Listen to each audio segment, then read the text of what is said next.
detalyeng ibinigay si Pangulong Rodrigo Duterte, ngunit kinumpirma nito na may ugnayan nga ang local terrorist group na Maute sa pinakamatinding teroristang grupo sa buong mundo ngayon, ang Islamic State of Iraq and Syria o ISIS.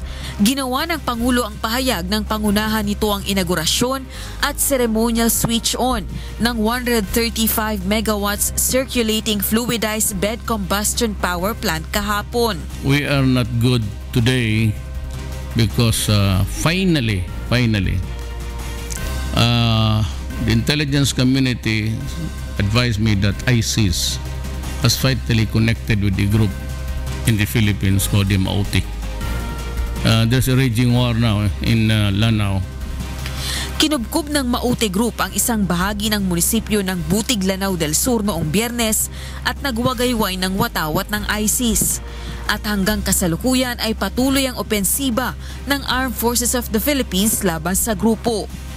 Samantala, tinalakay din ni Pangulong Duterte ang matinding suliranin ng bansa sa iligal na droga sa mga nakipagpulong sa kanya kahapon sa Malacanang.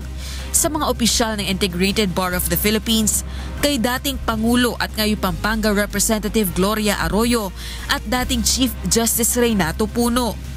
I'm not trying to scare you, but could I please have the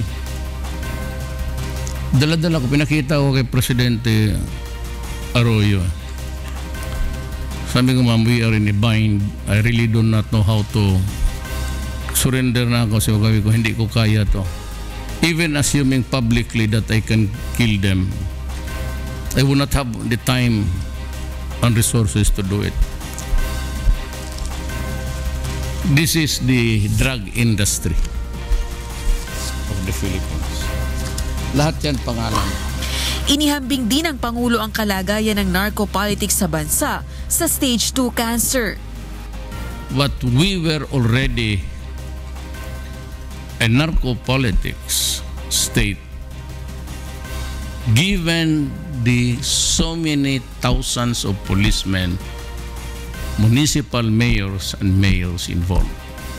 Now the portals of the national government to the contamination of narco-politics was opened by, sadly, Dilima.